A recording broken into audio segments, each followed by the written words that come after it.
Hello everyone. Tonight we're going to be talking about Unit 5 vocabulary words. You should have this chart, this vocab matrix in front of you. As I go through each word on the PowerPoint, you are going to circle the different parts of speech. You're going to write down a definition or maybe two. If there are two different definitions, you're going to write the word in a sentence or you're going to draw a picture. Just a reminder that you can't use the sentence from your vocab book. You have to use an original sentence for this box. So, vocab unit 5. The first word in vocab unit 5 is an accomplice. An accomplice is someone who helps you do something you shouldn't do. It's your partner in crime. Robin is Batman's accomplice. And if you help someone cheat on a test, you are their accomplice. Annihilate is a verb, and annihilate means to completely destroy something. Usually this is a word you see used in war a lot, that a general or someone has annihilated a city or annihilated an army. It's something that you do. It's a verb. So in this picture we can see that this church or this building has been completely annihilated. It looks like by a bomb. Arbitrary means unreasonable. Just kind of a silly choice. So for example, if you vote for a political candidate because you think that he's handsome or because you like his shoes, that would be an arbitrary reason to vote for that person. If you get punished for doing the same thing that somebody else did and didn't get punished for, and you got punished because you're tall or because you look mean, that would be an arbitrary reason to punish you. Brazen means totally shameless. We see lots of brazen people in the hallways at Carlisle High School. People who are just not afraid of being very bold in the hallways. They have a picture here of these two people kissing. Kissing in public can be brazen. Speaking a certain way in public or to people who are your superiors can be brazen. If you come into class and you just talk back to Mrs. Park the whole period, that's pretty brazen for you to do that. We talked about an impetus when we talked about a dystopia, and a catalyst is very much like an impetus. It's the thing that causes something else to happen. So it is a chemistry word. You see that it hastens a chemical reaction, but it's also anything that causes change. So I have a picture here of the Boston Tea Party, right? That's a catalyst for the Revolutionary War. If you talk back to Mr. Fry, that could be a catalyst for you getting detention or ISS. It's sort of a thing that causes something else to happen or that causes something to change. There's usually a catalyst for a seating chart change in Mrs. Park's class. If something happened that caused me to want to move seats around. An exodus, it almost looks like it says exit up here, and that's basically what it is. It's a large departure. So we've been talking a little bit about refugees in Syria. There's a mass exodus from Syria right now, a large group of people who are all trying to leave that country to escape as refugees. There's a book in the Bible called Exodus in which a whole group of Hebrews leave and escape as refugees.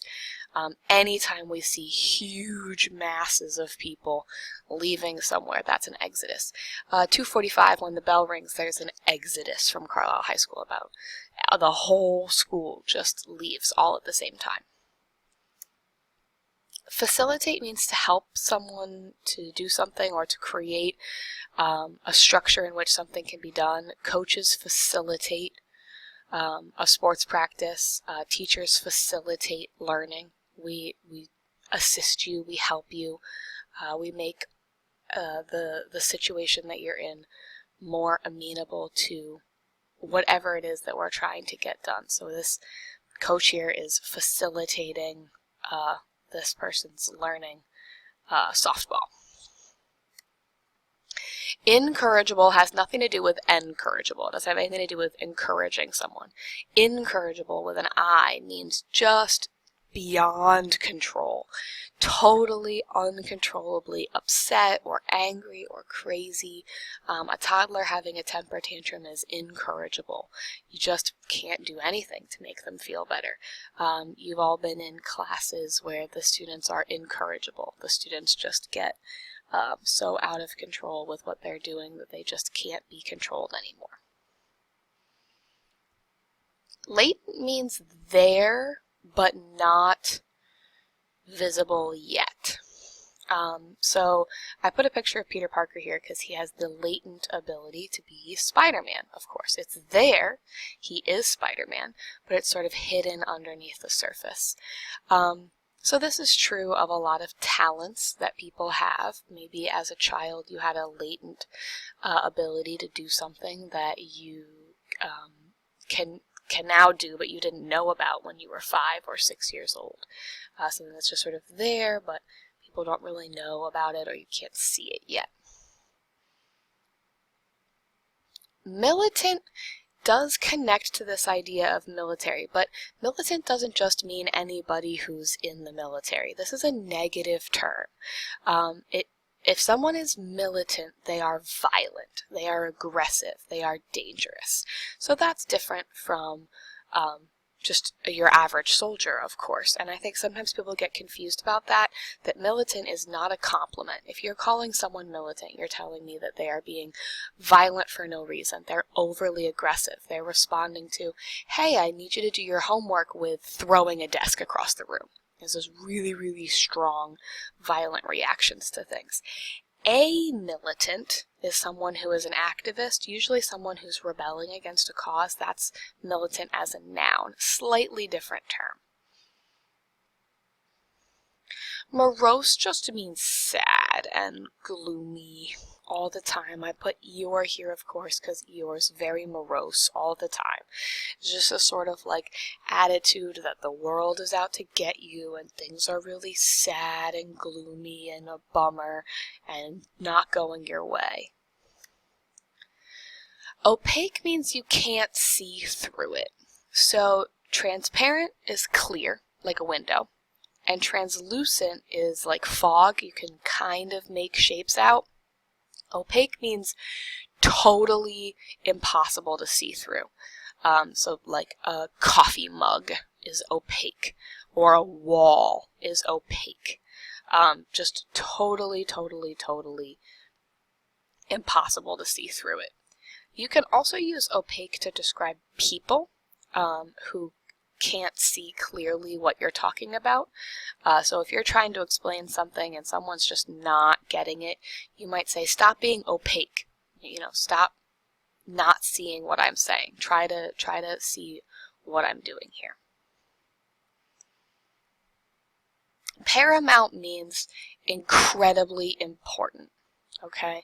So mount, like a mountain, and para, like parallel. So parallel to a mountain. It's along the top of your priorities.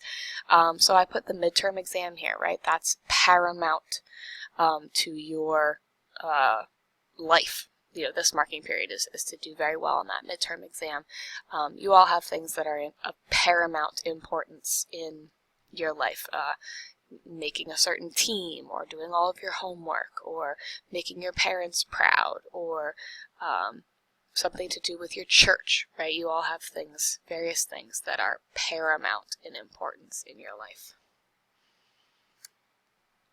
Prattle means to just go on and on and on and on and on about nothing. Sometimes it's like little babies prattle. Right? They're just kind of babbling. They're not making words. They don't talk. They're just sort of, right? It's sort of prattle. But it can also just be like someone who's just sort of talking to you about nothing forever and ever and ever, and you have things to do, and they're just talking about like all of the different colors of nail polish that they saw at the grocery store or whatever. That's prattling. And then prattle as a noun is that talk itself, right? Leave that prattle out of our conversation. Leave that stuff, that gibberish, that meaningless conversation out of what we're talking about. Rebut means somebody has said something to you that you disagree with, and you are replying to prove them wrong.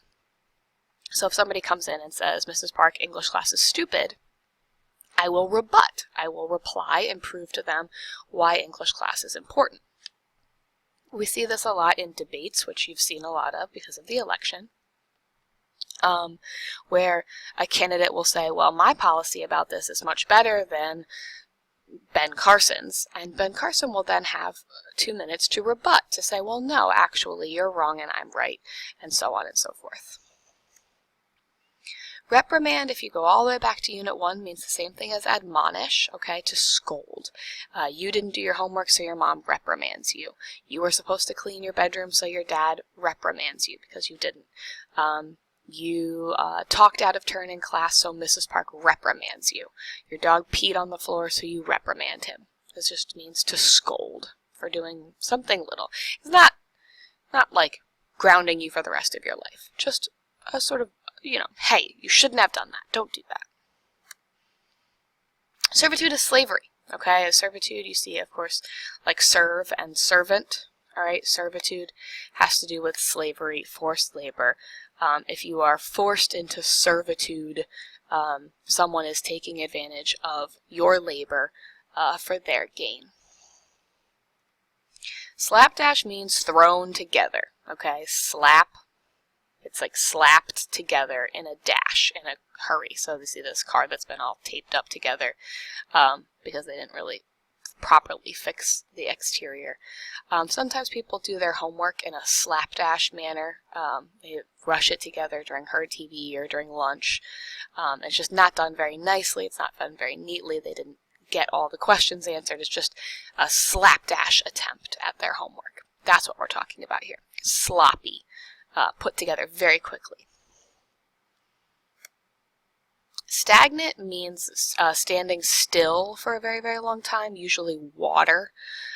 So like if you give your dog a bowl of water and you don't change that water for 4 or 5 days, the water starts to get kind of stinky and gross and like leaves a slimy film on the dog's water dish. Well, that's because the water is stagnant. Water needs to run and flow or else bacteria build up in it. That's why fish tanks need filters and things like that. So we don't want to worry about water that's stagnant. Succumb means to give up to some greater force. So, it's nighttime, you've been working really hard on your homework, you're exhausted, and you succumb to that exhaustion. You just go to sleep, your head in the middle of your textbook. Or you might succumb to your desire to play video games instead of sleeping. Or, of course, naturally, you might succumb to an army that is bigger than your army, and your army has fallen, and you raise the white flag, and you surrender, and you succumb to them. You allow them to take you over. And that's it, folks. That's the end of Unit 5 vocabulary. So finish that matrix for tonight, and I will collect it from you tomorrow. Have a great evening.